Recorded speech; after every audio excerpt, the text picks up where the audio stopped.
Hello everyone, today we are going to discuss paper code BCOG 172 Indian economy. आज हम इसके कुछ questions करने वाले हैं जो कि आपके दिसंबर एग्जाम के लिए इंपॉर्टेंट रहने वाले हैं, तो वीडियो को पूरा देखें। अगर आपको आज की क्लास पसंद आती है तो वीडियो को लाइक करें और चैनल को सब्सक्राइब करना ना भूलें, ठीक है। अगर आप कोई सब्जेक्ट के गेस्ट पेपर परचेज करना चाहते हैं तो आप क्या करेंगे, आप सिंपली गूगल में जाएंगे shop.hindustanlawyers.com, ठीक है, ये हमारी वेबसाइट। आप इस पर चले जाइए, आपको ऐसा कुछ इंटरफेस दिखेगा। यहाँ पे सर्च कोड का ऑप्शन में आपका जो भी पेपर कोड है आप वो सर्च कर लेंगे। जैसे अभी हम देखेंगे BCOG 172, यहाँ पे आपको गेस्ट पेपर हिंदी इंग्लिश दोनों ही मीडियम में अवेलेबल हो जाएंगे, ठीक है। आपका जो भी मीडियम है आप उस पर क्लिक कर लेंगे, ठीक है, और वहाँ से गेस्ट पेपर को परचेज कर लेंगे, ठीक है। यहाँ से बाय नाउ पे क्लिक करके आप गेस्ट पेपर परचेज कर सकते हैं। अगर आपको हमारी वेबसाइट से परचेज करने में कोई भी प्रॉब्लम होती है तो आप क्या करेंगे, आप सिंपली व्हाट्सएप में हमें मैसेज करेंगे। हमारा व्हाट्सएप नंबर है 9580023321, ठीक है, ये हमारा व्हाट्सएप नंबर है। आप इस पर हमें मैसेज करके गेस्ट पेपर परचेज कर सकते हैं। अगर आप लोग गेस्ट पेपर और ये वीडियो को अच्छे से कर लेते हैं तो आप अपने एग्जाम को आसानी से क्लियर कर लेंगे। तो चलिए शुरू करते हैं आज की class. So the first question is discuss the major issues and challenges of Indian economy, यानी कि जो इंडियन इकोनॉमी है उसके इश्यूज क्या हैं और चैलेंजेस क्या हैं वो आपको डिस्कस करने हैं। So in introduction, the Indian economy is one of the fastest growing economies in the world, but it faces several issues and challenges that slow down its overall development। यानी कि जो आपकी इंडियन इकोनॉमी है वो one of the fastest growing economies है आपकी world की, पर ये क्या करती है, बहुत सारे सेवरल इश्यूज और चैलेंजेस को फेस करती है जो कि इसके ओवरऑल डेवलपमेंट को स्लो डाउन करती है। So these challenges are linked to poverty, unemployment, unequal growth and gaps in infrastructure. जो ये सारे चैलेंजेस हैं ये आपके लिंक हैं पॉवर्टी से, अनएम्प्लॉयमेंट से, unequal growth and the gaps in the infrastructure. So understanding these issues helps in planning better policies for the future. तो अगर हम इन सारे इश्यूज को अंडरस्टैंड कर लेते हैं तो उससे हमें क्या हेल्प होती है, to plan the better policies for the future। Poverty and inequality, so one of the biggest challenge in India is widespread poverty। सबसे बड़ा जो चैलेंज है इंडिया के लिए वो है यहाँ पे widespread poverty, ठीक है, बहुत ज़्यादा गरीबी है जो। So a large part of population still struggles to meet basic needs like food, shelter and healthcare। यानी कि जो इंडिया की लार्ज पॉपुलेशन है वो अभी भी स्ट्रगल करती है उनके बेसिक नीड्स को मीट करने में, जैसे कि फूड हो गया, शेल्टर हो गया, हेल्थ केयर हो गया। Although poverty had reduced over time, यानी कि जो पॉवर्टी है वो थोड़ा बहुत reduce हो चुकी है ओवर टाइम, पर जो इनकम इनक्वालिटी है वो इंक्रीज हो गई है। A small group of people controls a large share of wealth while many people remain poor. यानी कि एक जो बहुत ही स्मॉल ग्रुप है वो क्या करता है, एक लार्ज शेयर ऑफ वेल्थ को कंट्रोल करता है और बहुत सारे लोग पुअर रह गए हैं। So this unequal distribution of resources create social and economic problems. यानी कि जो आपका ये अनइक्वल डिस्ट्रीब्यूशन हो रहा है रिसोर्सेज का, इसकी वजह से सोशल और इकोनॉमिक प्रॉब्लम्स क्रिएट हो रही हैं। Unemployment and underemployment, India has a huge workforce but not enough jobs for everyone। यानी कि इंडिया के पास वर्कफोर्स तो बहुत है, यानी कि काम करने वाले बहुत हैं, लेकिन जॉब्स बहुत ही कम है, ठीक है। Many educated youth remain unemployed, यानी कि बहुत सारे जो एजुकेटेड यूथ हैं वो अभी भी अनएम्प्लॉयड रह जाते हैं। In rural areas people often engage in agriculture work only due to certain seasons leading to underemployment. यानी कि आपके रूरल एरियाज में क्या होता है, जो लोग होते हैं वो एग्रीकल्चर में एंगेज होते हैं कुछ सर्टेन सीजन्स में, जिसकी वजह से क्या हो जाता है, अंडर एम्प्लॉयमेंट हो जाता है। So lack of skills development and slow growth of industries are major reasons behind this issue. यानी कि जो आपका स्किल डेवलपमेंट का लैक है, ठीक है, और स्लो ग्रोथ हो रहा है इंडस्ट्रीज का, ये इसके मेजर रीजंस हैं, ठीक है, अनएम्प्लॉयमेंट और अंडर एम्प्लॉयमेंट के। Slow growth in agriculture, agriculture plays a major role in India's economy. Agriculture क्या करता है, आपका एक मेजर रोल प्ले करता है इंडिया की इकोनॉमी में। But the sector faces many difficulties, पर इंडिया में क्या है, जो इकोनॉमी है आपकी वो बहुत सारे डिफिकल्टीज को भी, ठीक है, फेस करती है। जैसे कि आपके एग्रीकल्चर है वो एक आपका मेजर रोल तो प्ले करता है इंडियन इकोनॉमी, पर एग्रीकल्चर क्या है, बहुत सारे डिफिकल्टीज को भी फेस करता है। This includes small land holdings, low productivity, lack of modern technology, dependence on monsoon rains and inadequate irrigation. यानी कि ये सारे क्या हैं आपके बहुत सारे जो फैक्टर्स हैं, बहुत सारे जो डिफिकल्टीज हैं जो कि एग्रीकल्चर फेस करते हैं।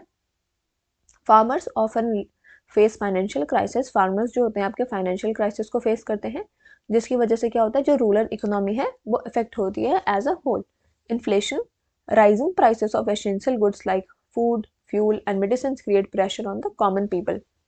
यानी कि अगर अब आपके जो एसेंशियल गुड्स हैं, ठीक है, जैसे कि फूड हो गया, फ्यूल हो गया, मेडिसिन हो गया, अगर इनके प्राइसेस राइज हो जाएंगे तो उसकी वजह से क्या होगा, प्रेशर क्रिएट होगा कॉमन पीपल पे। सो inflation reduces the purchasing power of consumer and increasing the cost of living. Inflation की वजह से क्या होता है, आपका जो परचेजिंग पावर होती है कंज्यूमर्स की वो रिड्यूस हो जाती है और कॉस्ट ऑफ लिविंग इंक्रीज हो जाती है। सो जब इन्फ्लेशन हाई होता है तो डिफिकल्ट हो जाता है फैमिलीज के लिए अपने डेली एक्सपेंसेस को मैनेज करना। Infrastructure gaps, even though India has developed rapidly in recent years, यानी कि जो इंडिया है वो बहुत ही ज़्यादा डेवलप्ड हो गया है रिसेंट ईयर्स में, but it still lakhs proper infrastructure in many areas. पर फिर भी बहुत सारे क्या हैं, प्रॉपर इंफ्रास्ट्रक्चर्स नहीं है इंडिया में, जैसे कि पुअर रोड्स हो गए, लिमिटेड रेलवे कनेक्टिविटी हो गया, inadequate power supply and slow internet facilities. ये सारे क्या करते हैं, ऑब्स्टिकल क्रिएट करते हैं इकोनॉमिक ग्रोथ के लिए। वीक इंफ्रास्ट्रक्चर की वजह से क्या होता है, हमारी फॉरेन इन्वेस्टमेंट क्या है वो भी डिस्करेज होती है। Industrial and manufacturing challenges, India's industrial sector has not grown as fast as expected. यानी कि जो इंडिया के इंडस्ट्रियल सेक्टर हैं वो उतनी फास्ट ग्रो नहीं की है जितना कि हमने एक्सपेक्ट किया था। प्रॉब्लम्स जैसे कि outdated machinery, low research and development and complex government regulations affect the industrial growth. The make in India initiative aims to improve this but progress is slow. यानी कि जो आपका मेक इन इंडिया इनिशिएटिव है ये इसको improve करने की कोशिश करता है बट प्रोग्रेस बहुत ही स्लो है। Fiscal deficit, Indian government often spends more money than its earn leading to a fiscal deficit. यानी कि इंडिया की गवर्नमेंट क्या करती है, ज़्यादा मनी को स्पेंड करती है जितना वो अर्न करती है उससे, ठीक है, जिसकी वजह से क्या हो जाता है, आपका फिस्कल डेफिसिट हो जाता है। So this reduces funds available for the development projects and increases dependence on borrowing. इसकी वजह से क्या होता है, फंड्स रिड्यूस हो जाते हैं जो भी अवेलेबल होते हैं हमारे डेवलपमेंट प्रोजेक्ट्स के लिए, और हमारी डिपेंडेंस इंक्रीज होती है बोरोइंग पे। इन्वायरमेंटल इश्यूज, पॉल्यूशन हो गया, डिफोरेस्टेशन हो गया, वाटर स्कैर्सिटी या फिर क्लाइमेट चेंज, ये सारे क्या है, मेजर थ्रेट्स हैं हमारे सस्टेनेबल डेवलपमेंट के लिए। So these issues also affect agriculture, health and living conditions. इन इश्यूज की वजह से क्या होता है, आपका एग्रीकल्चर, हेल्थ और लिविंग कंडीशंस भी इफेक्ट होती हैं। In conclusion we can say that the Indian economy faces several major challenges such as poverty, unemployment, inflation, weak infrastructure and environmental problems। यानी कि जो आपकी इंडियन इकोनॉमी होती है वो बहुत सारे चैलेंजेस को फेस करती है, जैसे कि आपका पॉवर्टी हो गया, अनएम्प्लॉयमेंट हो गया, इन्फ्लेशन हो गया, वीक इंफ्रास्ट्रक्चर या फिर एनवायरमेंटल प्रॉब्लम्स हो गए, ठीक है। तो इन सारे इश्यूज को ओवरकम करने के लिए क्या है, इंडिया को स्ट्रॉन्ग पॉलिसीज की ज़रूरत होगी, बेटर इम्प्लीमेंटेशन और active participation from the both government and citizens, इन सब की ज़रूरत पड़ेगी। So with consistent efforts India can achieve balanced and sustainable economic growth. Now we will move to the next question. Discuss the problems of MSME in India. So micro and small and medium enterprises play an important role in India's economic development. जो आपके MSMEs हैं ये क्या करते हैं, बहुत ही important role play करते हैं इंडिया के economic development में। ये आपका large scale employment को, ठीक है, प्रोवाइड करते हैं, सपोर्ट करते हैं आपके रूरल डेवलपमेंट को और कंट्रीब्यूट करते हैं significantly to the exports. So however despite their importance, यानी कि इनके इंपॉर्टेंस होने के बावजूद भी एमएसएमईज क्या करते हैं, बहुत सारे चैलेंजेस को फेस करते हैं जो इनकी ग्रोथ और परफॉर्मेंस को लिमिट करता है। So the major problems of MSMEs in India are discussed below. First is lack of financial support. One of the biggest problem for MSMEs is the shortage of finance. यानी कि जो सबसे बड़ी problem है MSMEs की वो है कि इनको शॉर्टेज है फाइनेंस का। Many small units do not have enough collateral to get bank loans. बहुत सारे जो स्मॉल यूनिट्स होते हैं उनके पास इनफ कोलेट्रल नहीं होता है कि उनको बैंक लोन मिल जाए। So the procedures for getting credit are long and complicated. जो प्रोसीजर्स होते हैं क्रेडिट लेने के लिए वो क्या है, बहुत ही लॉन्ग और कॉम्प्लिकेटेड होते हैं। इस वजह से क्या होता है, उन्हें इनफॉर्मल मनी लेंडर्स पे डिपेंड होना पड़ता है जो कि उनसे बहुत ज़्यादा हाई इंटरेस्ट रेट को चार्ज करते हैं। So delayed payments from buyers also create cash flow problems, making it difficult for MSMEs to run daily operations. यानी कि जो आपके डिलेड पेमेंट्स होते हैं बायर से, उनकी वजह से भी एक कैश फ्लो की प्रॉब्लम हो जाती है, जिसकी वजह से MSMEs के लिए डिफिकल्ट होता है अपने डेली ऑपरेशंस को रन करना। Limited access to technology, most MSMEs still use outdated machines and traditional production methods, यानी कि जो बहुत सारे MSMEs हैं वो आज भी क्या है, आउटडेटेड मशीन्स को यूज़ करते हैं और ट्रेडिशनल प्रोडक्शन मेथड्स को यूज़ करते हैं। वो क्या है, अपने मॉडर्न टेक्नोलॉजी को अफोर्ड नहीं कर सकते हैं because it is expensive. As a result their productivity remains low and the quality of their products can not match global standards. इस वजह से क्या होता है, जो उनकी प्रोडक्टिविटी है वो लो रहती है और जो क्वालिटी ऑफ द प्रोडक्ट्स हैं वो ग्लोबल स्टैंडर्ड्स को मैच नहीं कर पाते हैं। So lack of technological awareness also stops them from using digital platforms and e-commerce opportunities, यानी कि जो टेक्नोलॉजिकल अवेयरनेस की लैक है उसकी वजह से भी क्या होता है, they are stopping them from the using digital platforms and e-commerce opportunities. Poor infrastructure. In many parts of India, MSMEs suffer from poor infrastructures such as irregular power supply, lack of transport facilities, shortage of industrial land and weak internet connectivity.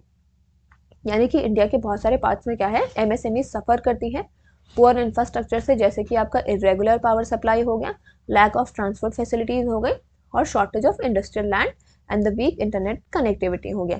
सो ये जितने भी issues हैं ये क्या है, आपके production cost को increase करते हैं और reduce competitiveness in the market.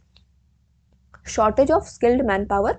Although India has a large workforce, MSMEs often face a shortage of skilled workers. यानी कि इंडिया में क्या है, बहुत ही बड़ी लार्ज वर्कफोर्स तो है पर फिर भी जो MSMEs हैं वहाँ पे हमें शॉर्टेज देखने को मिलती है स्किल्ड वर्कर्स की। Workers do not receive proper training, workers को क्या है, प्रॉपर ट्रेनिंग रिसीव नहीं होती है। And industries can not afford high wages to attract skilled labour, और इंडस्ट्रीज क्या है, अफोर्ड नहीं कर सकती हैं इतनी वेजेस कि वो स्किल्ड लेबर को अट्रैक्ट कर सके। So this affects product quality and productivity. इस वजह से क्या होता है, जो प्रोडक्ट की क्वालिटी होती है और प्रोडक्टिविटी होती है वो अफेक्ट होती है। Marketing and competition issues. MSMEs struggles to market their product efficiently, यानी कि जो आपके MSMEs होते हैं वो क्या है, वो स्ट्रगल करते हैं अपने प्रोडक्ट को एफिशिएंटली इफेक्टिवली मार्केट करने के लिए। So they do not have enough funds for advertising, branding और पार्टिसिपेटिंग इन ट्रेड फंड्स। तो उनके पास क्या है, इनफ फंड्स नहीं होते हैं एडवर्टाइजिंग के लिए, ब्रांडिंग के लिए और participating in the trade fairs. So they also face tough competition, इस वजह से क्या उन्हें टफ कॉम्पिटिशन फेस करना पड़ता है from the large companies and cheap imported goods. So due to weak marketing networks, यानी कि उनके क्या होते हैं, वीक मार्केटिंग नेटवर्क्स होते हैं, उसकी वजह से क्या होता है, जो बहुत सारे MSMEs हैं वो लार्जर मार्केट्स को रीच नहीं कर पाते हैं and can not export their products. Complex regulatory procedures. MSMEs deal with too many rules, licenses and paper work. MSMEs क्या होते हैं, आपके बहुत सारे रूल्स हो गए, लाइसेंसेज हो गए, पेपर वर्क हो गए, इनसे डील करते हैं। Complying with GST, labor laws and environmental regulations become difficult for small businesses with limited staff. यानी कि GST से कंप्लाइंग करना या फिर लेबर लॉज या फिर एनवायरमेंट रेगुलेशंस को, ये सब लाने की क्या होता है, आपका डिफिकल्ट हो जाता है स्मॉल बिजनेसेस के लिए with limited staff.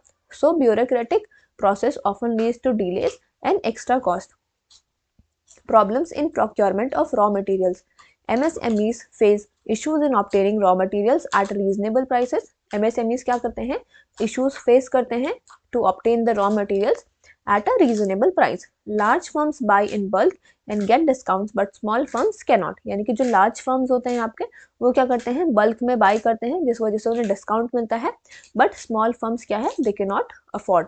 So price fluctuations and irregular supply affect their production capacity. In conclusion, we can say that MSMEs are essential for India's inclusive growth, but the challenges they face slow down their development. यानी कि MSMEs क्या होते हैं, बहुत essential हैं India की inclusive growth के लिए, बट जो वो चैलेंजेस को फेस करते हैं उसकी वजह से क्या हो जाता है, उनका डेवलपमेंट स्लो डाउन हो जाता है. To support them the government must improve access to credit, simplify regulations, promote digital adoption and strengthen infrastructure. So with the right support, MSMEs can become the backbone of India's economic progress. Now we will move to the next question. Write a detailed note on India's agriculture in post-independence sector. ठीक है, यानी कि India का agriculture कैसा था post independence, ठीक है, sector में.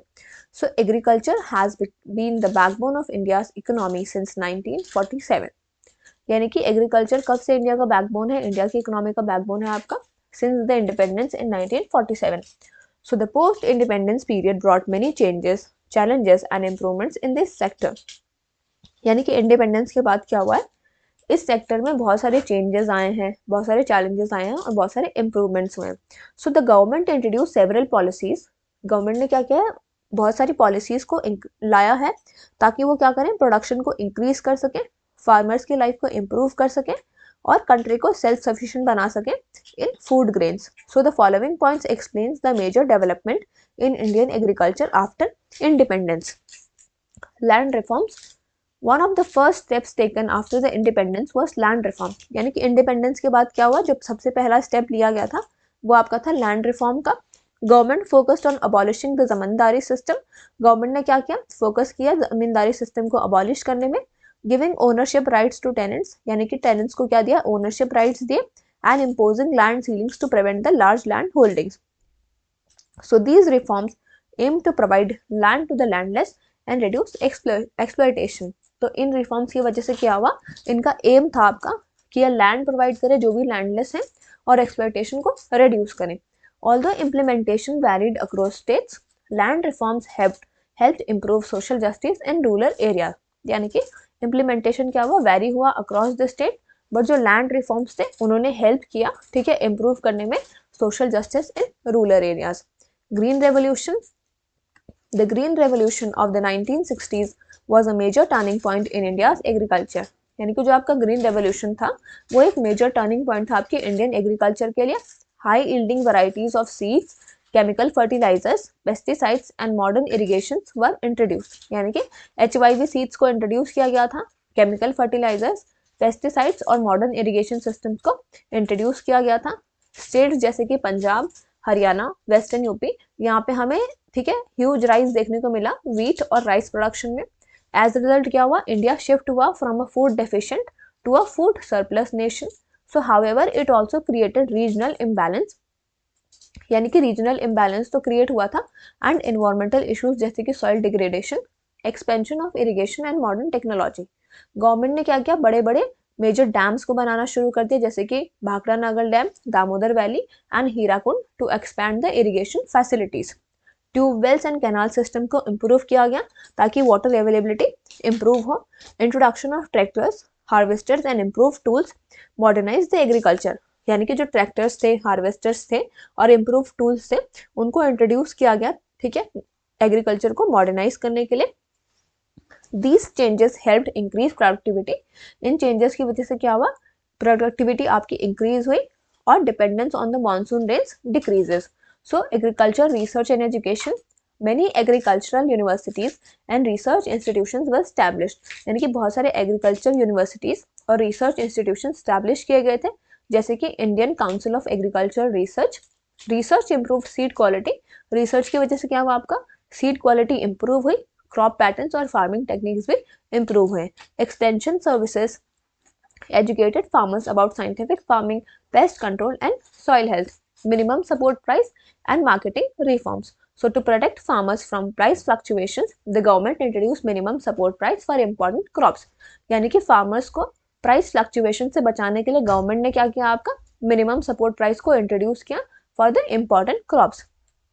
इंस्टीट्यूशन जैसे कि food corporation of India, agriculture produce market committees, ये सारे सेटअप किए गए थे ताकि फेयर प्राइसेस को इंश्योर किया जा सके और स्मूथ प्रोक्योरमेंट किया जा सके. Recently attempts have been made to modernize marketing through e NAM. ठीक है, रिसेंटली क्या गया, अटेम्प्ट्स बनाए गए ताकि to modernize the marketing through e NAM, that is National Agriculture Market. Challenges in the post-independence period. Despite progress, Indian agriculture still faces challenges like small land holdings, dependence on rains, low incomes, lack of storage facilities and rural poverty. यानी कि इतनी सारी progress होने के बाद भी क्या है, आपका इंडियन एग्रीकल्चर क्या करता है, अभी भी बहुत सारे चैलेंजेस को फेस करता है जैसे कि small land holdings, dependence on rains, low incomes, lack of storage facilities and rural poverty. Climate change and environmental degradation also pose new threats. In conclusion, we can say that post-independence agriculture in India has seen major achievements. यानी कि post-independence agriculture में क्या हुआ है, India ने बहुत सारे major achievements को देखा है जैसे कि self sufficiency in food grains, improved technology and better support systems. However, challenges remain and continuous reforms are needed to ensure sustainable growth and better livelihoods for the farmers. यानी कि challenges अभी भी हैं, पर फिर भी जो continuous reforms है वो उनकी ज़रूरत है ताकि ensure हो सके sustainable growth and better livelihoods for farmers. Now we will move to the next question. What is infrastructure? Give suggestions for infrastructural development in India. So, first introduction देंगे. Infrastructures refers to the basic physical and organizational structures needed for the smooth functioning of an economy and society. Infrastructure क्या होते हैं आपके? ये एक basic physical और organizational structure होते हैं जो कि economy और society के smooth functioning के लिए ज़रूरी होते हैं. ये include करते हैं आपके transportation system जैसे कि roads, railways, ports and airports, communication networks, power supply, water facilities, sanitations, schools, hospitals and other public services. ये सारे आपके क्या हैं? इंफ्रास्ट्रक्चर होते हैं. इंफ्रास्ट्रक्चर क्या है आपका? ये आपका बैकबोन होता है इकोनॉमिक ग्रोथ का, because it supports industries, promotes trade, improves connectivity, creates employment and enhances the overall quality of life. In simple terms अगर बोले तो आपको जो इंफ्रास्ट्रक्चर है, it provides the foundation on which development activities take place. In India, infrastructure development has always been a priority, but many challenges such as limited investment, outdated technology, slow project completion, and lack of coordination among agencies affect the progress.